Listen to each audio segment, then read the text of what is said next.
Bienvenidas y bienvenidos al tercer capítulo del podcast Entre Estantes, Silencio se graba. Primero les queremos agradecer a todas las personas que nos han escuchado y que nos siguen en nuestras redes sociales.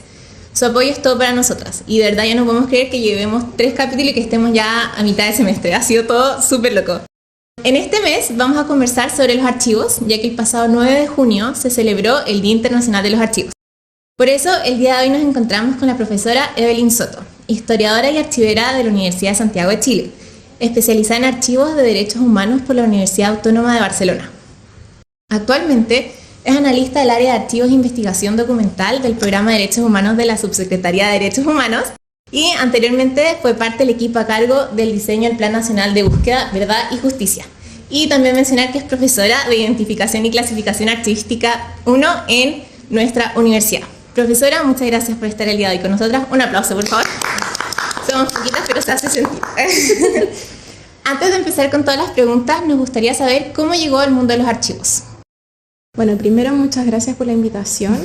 Me siento muy honrada de ser parte de este podcast. Me parece muy importante que además lo hagan las mismas estudiantes y que puede ser una tremenda oportunidad además para captar nuevos estudiantes que lleguen con un poco más de información respecto a la carrera, que es algo que suele ocurrir, que uno llega con mucho desconocimiento o con ideas media erradas algunas veces de lo que va a ser la carrera finalmente. Sí. Así que muchas gracias por este espacio y por invitarme.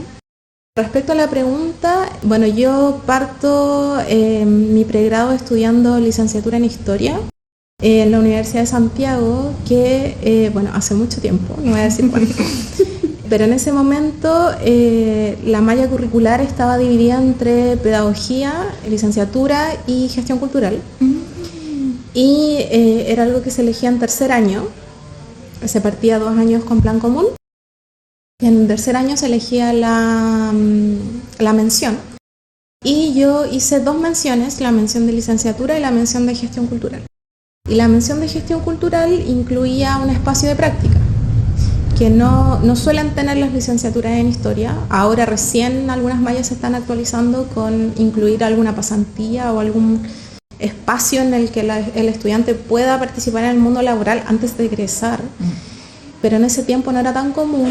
Sin embargo, la gestión cultural sí tenía práctica, porque era muy relevante conocer desde antes de egresar cómo era el mundo de la gestión cultural, la cultura, las actividades de difusión, la vinculación con el medio, todo eso. Y esa práctica era de 3 semestres, en el mismo lugar. Y bueno, cuando llegó ese momento, que fue en cuarto año, yo elegí hacer la práctica en el Archivo Nacional. En particular en el Archivo Nacional de la Administración, que es el que está en Matucana, que antiguamente se conocía como Archivo del siglo XX.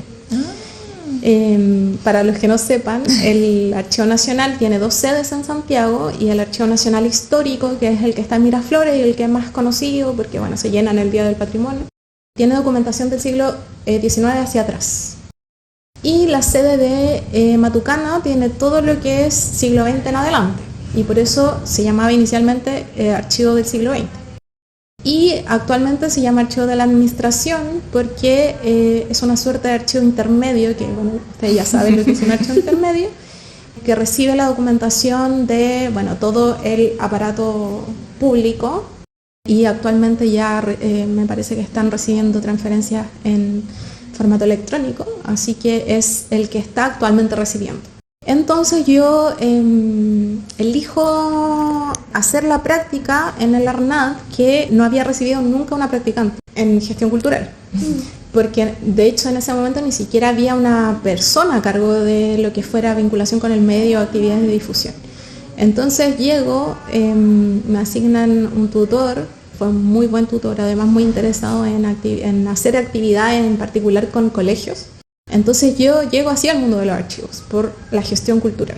Y muy buena experiencia, hicimos actividades con el Liceo 4, que está frente al Archivo de la Administración, y termino la práctica, egreso, un par de meses, postulo a un trabajo en el archivo de la Federación de Estudiantes de la Universidad de Chile. Y bueno, quedo y parto también con actividades que tenían que ver con la difusión, la vinculación con el medio, y es el 2018 que yo hago el diplomado de archivista en la Universidad de Chile. Y ahí empiezo a trabajar más lo que es procesos técnicos en los archivos. En particular, bueno, ahí en el archivo de la fecha hacíamos muchísimas actividades de vinculación con otros organismos de derechos humanos, pero también con otros archivos, porque había levantado un diagnóstico respecto a la necesidad de formar gente que ya estaba trabajando en archivos, pero que no tenía, digamos, los conocimientos, la expertise más técnica, y que tenían que ver principalmente con archivos de organismos de la sociedad civil y archivos comunitarios. Entonces, bueno, recapitulando, entro por ahí, por el lado de la gestión cultural, pero me quedo por los procesos técnicos. Y bueno, hasta ahora que sigo trabajando en procesos técnicos. Qué interesante, y tantas vueltas de la vida y quedó donde tenía que estar. O sea, la tenemos como profesora y de verdad ha sido un 7. Muchas gracias. Y también nos gustaría que si nos pudiera contar un poco sobre la labor que tiene actualmente como archivera en el programa de los derechos humanos y de la memoria que se protege en ese archivo. Bueno, también una cosa lleva a la otra. Como les contaba, en el archivo de la fecha teníamos mucha actividad de vinculación con otros archivos. Ahí hicimos el año 2019 hicimos la primera versión de lo que fue el taller de archivística comunitaria, que fue un espacio informal, por supuesto, no tenían certificación de nada, pero sí fue apoyado por la Universidad de Chile y fue un espacio en el que abrimos la postulación para que participaran archivos comunitarios de todo Chile, incluso de otras regiones distintas a la metropolitana, y otorgábamos becas de traslado y bueno, hacíamos entre marzo y septiembre, más o menos eran 6 meses de formación en archivística para estos archivos comunitarios. Hacíamos clases los sábados todo el día y ahí, bueno, ahí conocimos iniciativas increíbles de gente que la llevaba a pulso, prácticamente voluntarios, gente que no tenía ni financiamiento, solo el interés por rescatar documentación de la comunidad, del medio en el que estaba inserto, de la organización en la que participaba, de la junta de vecinos, del centro de estudiantes, bueno, ahí tuvimos de todo. Y entre ellos tuvimos también participación de archivos de derechos humanos.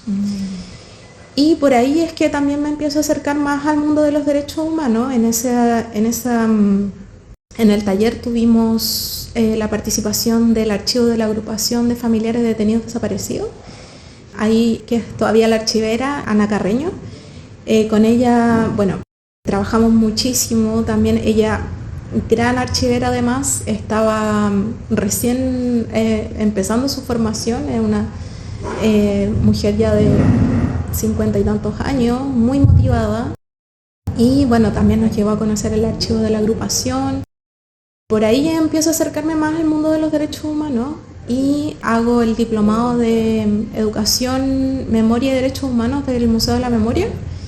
Al año siguiente, el curso de especialización en Derechos Humanos de la Universidad Autónoma de Barcelona. Por supuesto, de archivos de derechos humanos. Y también, justo ese mismo año, creo, empiezo a trabajar en Londres 38, que es un sitio de memoria.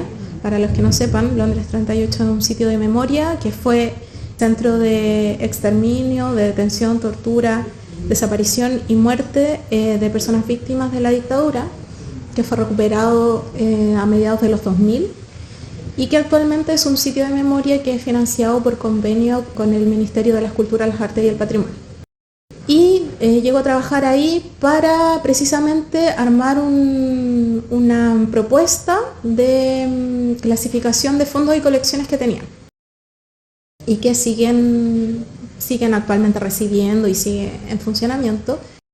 Y bueno, ese digamos que fue como mi primer trabajo de archivo de derechos humanos propiamente tal. No obstante, el archivo de la fecha también tenía sus conjuntos documentales vinculados a la defensa de los derechos humanos, en particular de los estudiantes durante los años 80, pero este ya era un archivo de sitio de memoria. Y ahí empecé a conocer las particularidades que tienen estos archivos, también lo que ha hecho el Consejo Internacional de Archivos respecto a cómo se tienen que tratar estos documentos. que son muy sui generis. ¿Qué quiero decir con esto? Que es muy difícil aplicar todo lo que se ha desarrollado respecto a archivos en general a los archivos de derechos humanos, porque son muy particulares, muy propios del contexto de cada país, pero creo que igual ha habido un reconocimiento de eso, en particular del Consejo Internacional de Archivos, que como ustedes saben es un organismo al interior de la UNESCO. Y lo interesante es que, bueno, yo siempre digo que las normas son flexibles, que las normas no están ahí como para limitar la aplicación de procesos técnicos, pero es muy importante saber que este tipo de archivo se va a escapar como a la lógica de todo el tratamiento de otro tipo de archivo. Eso. No, muchas gracias por compartir todo eso con nosotros. Y ya un poco más adelante vamos a volver a retomar todo el tema de los archivos comunitarios y un poco las partes más técnicas. Pero antes quiero volver con el tema del Día Internacional de los Archivos. Yo personalmente no sabía por qué se celebraba el 9 de junio y después de una pequeña búsqueda me enteré que es porque en la Asamblea General de noviembre del 2007 el Consejo Internacional de los Archivos, o mejor conocido como ICA por sus siglas en inglés, decidió que se iba a celebrar el 9 de junio el Día Internacional de los Archivos, ya que en esa fecha se conmemoraba la creación de esta misma institución en el año 1948 bajo el auspicio de la UNESCO, como nos acaba de decir la profe. Así que en verdad ya muy poquito tiempo celebrando como el Día Internacional de los Archivos. Entonces, un poco en base a eso me gustaría preguntarle por qué es importante este día y cuál es un poco el objetivo de esta celebración. Mire, cuando yo empecé a trabajar en el mundo de los archivos, esta celebración era mucho más pequeña. O sea, si ahora ustedes creen que es desconocida, antes lo era muchísimo más. Creo que el tema de los archivos, bueno, en todo el mundo, pero en particular en nuestra región, en América Latina, ha sido bien desconocido, y que el esfuerzo de visibilizar su importancia, no solo como en contextos de celebración como más vinculado a lo patrimonial, sino que también como una herramienta para la rendición de cuentas de los gobiernos, como una herramienta de la ciudadanía para demandar transparencia de la información y todo aquello, es algo que ha sido llevado con bastante pulso de parte de quienes trabajan en archivos. Creo yo, esta es mi percepción. Ese desconocimiento ha impactado en los espacios de archivo, ya sea dentro de las instituciones públicas, pero más, sobre todo en instituciones, más que en el mundo de la sociedad civil, y que visibilizarlo, y como lo conocemos ahora, que se hacen muchas más actividades, que se abren muchos más archivos, que la gente efectivamente va al Archivo Nacional a conocer documentación, es algo que ha sido bien a pulso. Y lo digo como por experiencia propia, porque incluso yo haciendo mi práctica hace 10 años atrás, en ese momento ni siquiera había alguien encargado en el archivo, en el ARNAP, de hacerse cargo de las actividades de difusión. Entonces eso ya te dice mucho respecto a que si en la principal institución archivística del país no hay alguien a cargo de las actividades de difusión, bueno, lo había en Miraflores, pero no en Matucana, ya te dice mucho respecto a las prioridades que pueden tener autoridades o jefaturas respecto a visibilizar la importancia del archivo, más allá de los procesos técnicos, sino como una herramienta para ejercer derechos. Y yo creo que eso ha mejorado muchísimo. O sea, en comparación a como era 10 años atrás, ahora tenemos muchísima más visibilización. Y tener un día para concentrar esos esfuerzos, yo creo que también es importante. Obviamente esto, para quienes se dedican a la vinculación con el medio, es algo que ocurre todo el año. Pero poder tener un día en particular, me parece siempre que es muy destacable, muy importante. Ya retomando lo del tema del archivo y de que como el día se extiende, eso es lo que actualmente el Día del Archivo ya no se limita solamente a una fecha, sino que se extiende durante todo junio con actividades de diversas instituciones. Entonces queríamos preguntarle a usted, profe, si usted tuvo la oportunidad de participar en algún evento de este año o quizás en otros años anteriores. Sí, en particular este año no, pero en años anteriores, sin duda, el 9 de junio, al ser como les decía antes, una fecha que era mucho más desconocida, se hacía muchas menos actividades, era un espacio de encuentro finalmente para gente que trabajaba en los archivos, archiveros, gestores culturales. Era un espacio de encuentro y recuerdo mucho, no recuerdo los años en particular porque ya han pasado harto, pero recuerdo mucho haber participado en jornadas en las que finalmente nos encontrábamos a pensar los archivos, a pensar en una ley de archivos que no existe todavía, a pensar cómo, por ejemplo, también hacía mucha falta espacios de mayor formación y capacitación para gente que trabajaba en archivos, invitar también especialistas de otros países, como un espacio también para actualizarse respecto a lo que se estaba haciendo en otras partes de la región, en otros países. Entonces creo que igual ha habido una evolución como respecto a ese momento en que era mucho más espacio de encuentro para quienes trabajábamos en estos espacios, y ahora creo que es mucho más hacia afuera, como que igual creo que se ha logrado esa sinergia ya entre quienes trabajan en archivos, como que sigue siendo un nicho, sigue siendo un espacio muy, como que nos vemos siempre los mismos, pero por lo menos ahora creo que los esfuerzos están mucho más concentrados en mostrar más que pensar en los archivos, que en ese momento era prácticamente, empezábamos como muy de foja cero. Entonces creo que ha habido una evolución en los últimos 10 años respecto a eso.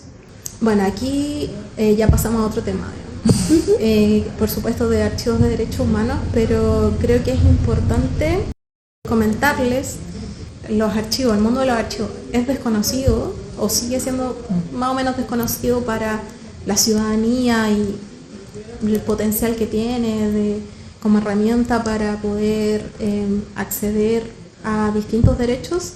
Los archivos de derechos humanos en particular son aún más desconocidos y mucho más difíciles de trabajar, como les había comentado antes, pero eso también tiene que ver, por supuesto, con nuestra historia reciente, con que sigue siendo muy conflictivo hablar de lo que ocurrió hace ya 50 años, que habíamos alcanzado en algún momento cierto consenso respecto a que fue una dictadura, que se violaron derechos humanos, que se cometieron crímenes de lesa humanidad, y bueno, los últimos años además nos tenemos que enfrentar a una cuestión muy compleja que tiene que ver con el revisionismo y el negacionismo. Además tiene todo que ver con el momento actual que estamos viviendo, con el gobierno actual que tenemos, que por cierto impacta quienes trabajamos en el tema, no solo porque podría ser que no fuese una prioridad, por cierto, con un gobierno como este, pero además de no ser prioridad, es un tema les incomoda profundamente. Entonces, y eso como por decirlo de manera liviana, porque no solo les incomoda, sino que hay gente que derechamente fue partícipe de lo que ocurrió. Entonces, estamos viviendo un momento difícil para los archivos de derechos humanos, en particular para los archivos de derechos humanos del Estado, porque por supuesto hay otros espacios de archivos de derechos humanos que son de hecho los que fueron pioneros en este tema y que tienen que ver con las organizaciones de defensa de los derechos humanos, con la Vicaría de la Solidaridad, con la Comisión Chilena de Derechos Humanos, con FASI, con PIDE, con otros espacios como la Fundación Víctor Jara, la Fundación Salvador Allende, que ellos tienen sus propios archivos de derechos humanos, pero yo aquí me refiero a aquellos archivos de derechos humanos que fueron producidos por el Estado y que han sido trabajados mucho menos que los otros, porque bueno, parece que la sociedad civil siempre fuera un paso más adelante y finalmente son quienes empujan que esto ya sea un tema de Estado. Pero es tema de Estado no solo porque lo empuja la sociedad civil, sino porque el Estado de Chile ha suscrito convenios respecto a esto y también respecto al tratamiento de archivos, y eso es importante tenerlo en cuenta. Pero bueno, como les decía, este es un momento difícil para los archivos de derechos humanos producidos por el Estado, de alta incertidumbre. Venimos de una administración anterior cuya prioridad era la política pública vinculada a los derechos humanos y en particular a lo que ocurrió en dictadura. y por lo tanto de un momento muy álgido y muy de aceleración de todos estos procesos. Y ahí, bueno, les puedo comentar que por primera vez una política pública, en este caso el Plan Nacional de Búsqueda, consideraba como un eje central la identificación de archivos. Eso fue algo inédito no solo en el ámbito de los derechos humanos, sino que inédito para la elaboración de una política pública. O sea, cuando hablamos de políticas públicas y derechos y archivos, si es que la política no está vinculada directamente con archivos, como puede ser, por ejemplo, la Ley de Transformación Digital, no es un eje que se considere dentro de la política pública. La gestión de archivos, la identificación de archivos, el relevamiento de archivos. Entonces fue un ejercicio bien inédito. El plan de búsqueda parte con una etapa de diseño que es muy consultiva. Eso significa que se consultó mucho a agrupaciones, organizaciones respecto a qué es lo que ellos esperaban, ellas y ellos esperaban encontrar en esta política pública, y desde el primer día, desde el momento de diseño, del momento cero de esta política pública, se consideró el eje de archivos. Y eso es algo inédito, no sabemos si se va a volver a repetir como se dio de esa manera, pero por cierto que es algo que vamos a tener que rescatar todas las veces que tengamos que rescatarlo. O sea, el plan de búsqueda y archivos es una cuestión que ha sido incluso destacada por el grupo de trabajo sobre desapariciones forzadas de la ONU, que estuvieron recientemente este año acá supervisando y fiscalizando y evaluando todo lo que se había hecho por el plan de búsqueda, y el eje de archivos fue destacado por el grupo de trabajo, diciendo incluso que era un ejemplo digno de replicar. Y eso es algo obviamente que nos llena mucho de satisfacción, pero que en este contexto actual no sabemos muy bien qué va a ocurrir. Lo otro que también me gustaría comentarles es que, claro, si bien la política pública consideró el eje de archivos en su diseño y en su implementación, la mayor parte del trabajo que hemos podido llevar a cabo en los últimos años ha tenido que ver con el relevamiento, o sea, con la identificación y la puesta en acceso en distintas instituciones. En el Ministerio de Defensa, en el Ministerio de Relaciones Exteriores, en el Ministerio del Interior, en el Poder Judicial. Pero eso ha ido, no sé si decir en desmedro, porque igual ha tenido que ver con la capacidad humana que se tiene de los procesos técnicos. O sea, si bien podemos identificar, generar catastros, saber cuánto hay, dónde está, en qué condiciones está, eso no va tan de la mano con poder desarrollar los procesos técnicos que esa documentación requiere. Porque, como se imaginarán, cuando identificamos documentación en instituciones públicas, a excepción del Archivo Nacional, por supuesto, la mayor parte de las veces esa documentación no está organizada, no está clasificada, no se tiene una estimación de su volumen ni de su estado de conservación. Entonces, a lo que voy con esto es que implementar una política pública también, en el fondo, transparenta esa realidad, que es una realidad que, bueno, ya sabemos que existe, que fue como muy visibilizada también con todo lo que pasó con la Ley de Transparencia, con todo lo que ha pasado con la Ley de Transformación Digital, que, bueno, no sé si ustedes saben, pero la han tenido que posponer varias veces precisamente por los problemas que hay en la gestión documental. Y con esta política pública no fue diferente. Entonces, eso finalmente nos muestra como el estado del arte que tenemos respecto al tratamiento de archivos del Estado. Ya del sector privado es otro tema, y de los archivos comunitarios es otro tema. Pero por lo menos lo que tiene que ver con las instituciones públicas, nos falta muchísimo. Y ahí yo creo que es importante también, y que sirve como para el propósito de este podcast, saber que se necesita mucho profesional gestor de la información. Con lo que ya implica la Ley de Transparencia y con lo que va a implicar la Ley de Transformación Digital, es una labor que hace mucha falta en las instituciones públicas. Si eso además le sumamos el Sistema Nacional de Archivos, que está actualmente en implementación, las instituciones están necesitando archiveros, están necesitando gestores documentales. Como que medio que se ha empujado un poco a la fuerza producto de estas leyes que no tuvieron muchas veces en consideración que cuál era como el estado de los archivos en las instituciones públicas, pero que frente a la implementación de la ley no hay mucho más que hacer. O sea, se requiere la contratación de archiveros, la contratación de gestores documentales, y eso es importante además que quienes estén interesados en esta carrera o quienes la están cursando actualmente lo sepan. En particular en lo que va a ser la ley de transformación digital, que va a requerir muchísima gente que además sepa de documento electrónico. Eso les puedo comentar respecto a mi experiencia de lo que ha sido en el diseño e implementación de una política pública. Sí, o sea, muchas gracias, y también esa es la idea de este podcast, como poder generar estas conversaciones de cosas que quizás a uno no se le ocurren, sí, o no conocen o no saben qué están pasando, pero es la actualidad, se están viviendo y usted las vive día a día y todo. Entonces muchas gracias, porque es súper valioso poder conocer cómo se ve actualmente el panorama, especialmente en los archivos del Estado.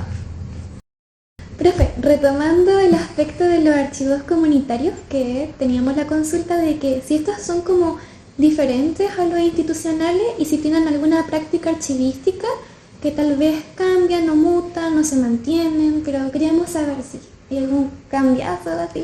Sí, bueno, los archivos comunitarios, como el giro hacia los archivos comunitarios, que parte, hasta donde sé, más bien como en Europa y en el hemisferio norte, por decirlo de manera más general, tiene que ver con también el giro que da la historia hacia o la historiografía hacia la historia local o la historia de los sectores populares, la historia social, y que dice relación con, bueno, como ustedes saben, los archivos nacionales respondían a una necesidad de los Estados-nación de generar relatos respecto a la construcción de ese país, la construcción de esa nación, y esos archivos fueron completamente seleccionados con ese propósito. Seleccionado, eliminado, omitido, etcétera. O sea, sabemos que lo que conocemos ahora en los archivos nacionales no es inocuo, o sea, responde a un propósito. Y entonces, con el giro de la historia hacia este otro tipo de historia, digamos, se presenta esta necesidad de contar con archivos que no sean los archivos oficiales, los archivos seleccionados, sí, para mostrar la historia de un país o de un estado. Y eso significa buscar otro tipo de archivo o mirar los mismos archivos pero con otras preguntas. Y eso generó una explosión, digamos, de archivos comunitarios, de archivos generados por una comunidad, generados, identificados, rescatados por una comunidad. Y los archivos comunitarios tienen la particularidad de que finalmente son puestos en valor por su propia comunidad. Digamos, eso es como requisito de un archivo comunitario. Que exista una vinculación de quienes han producido esa documentación con el proyecto de rescate de esa documentación. En el caso chileno, bueno, como les comentaba, nosotros hicimos en el archivo de la FECH un taller de archivística comunitaria pensando además, o sea, teniendo a la vista este diagnóstico de que hacía falta espacios de capacitación, de formación, y porque además estaban conformándose y creándose muchos archivos. Igual creo que hemos llegado como un momento un poco en el que ese momento de explosión de creación de archivos comunitarios está un poco más plano, digamos, por así decirlo, pero que también tiene que ver, por cierto, con el contexto político, sí, social, económico en el que estamos ahora. Por supuesto, antes del 2019 había mucho más empuje por generar estos espacios, ahora hay un poco más de desgaste. Y bueno, identificamos que existían todos estos espacios que tenían necesidades, o sea, por cierto, necesidades de financiamiento, pero también quienes eran voluntarios, quienes participaban en esos espacios, necesitaban formación, necesitaban capacitarse en procesos técnicos para poder dar sustentabilidad a esos espacios. Entonces, bueno, estuvimos varios años habilitando ese espacio, por cierto, con el apoyo y el financiamiento de la Universidad de Chile, y generamos incluso una red de archivos comunitarios que ya ahora está más o menos inactiva, pero en su momento igual sirvió mucho para generar redes entre ellos mismos. Sí. Incluso de que años después quienes fueron parte de ese espacio siguen en comunicación, siguen en contacto, siguen pasándose el dato de un proyecto, de este otro proyecto que se está dando acá, porque bueno, el problema del financiamiento persiste. Y bueno, así mismo se generaron redes de archivos comunitarios, pero de archivos también asociados a espacios en particular, archivos escolares, archivos universitarios, archivos de derechos humanos, archivos de espacios más bien vinculados al mundo de los sindicatos, archivos de juntas de vecinos. Y bueno, hicimos ese taller por varios años. Actualmente entiendo, bueno, yo ya no participo ahí, pero entiendo que ya no se está realizando, pero que sin duda fue muy provechoso y muy fructífero para encontrar a la gente finalmente, que era lo mismo que les decía yo antes respecto al Día de los Archivos. Y cuando nos juntábamos como quienes trabajamos en archivos para pensar en nuestra labor y cómo podíamos vincularnos, ese espacio también fue eso, como encuentro de quienes estaban participando en archivos comunitarios sin saber muy bien lo que era un archivo comunitario. Finalmente eran iniciativas de rescate. Y pensar también en cómo entendían ellos un archivo comunitario, que era necesario para poder darle sustentabilidad en el tiempo. Si la quiso, estén interesadas en archivos comunitarios, también se puedan acercar a ese mundo. E incluso generar su propia iniciativa de rescate documental. Hay un montón de lugares en donde hay documentación que está abandonada y esperando a ser rescatada y puesta en valor por su propia comunidad. Oiga, profe, muchas gracias por aceptar esta invitación para compartir sus conocimientos, porque sabemos que tiene una agenda muy apretada, entonces lo agradecemos. Muchas gracias, mil gracias. Nos vamos con hartos conocimientos y con hartas invitaciones para que los chiquillos que nos estén escuchando se motiven. Y eso, mil gracias. No, muchas gracias. Muchas gracias.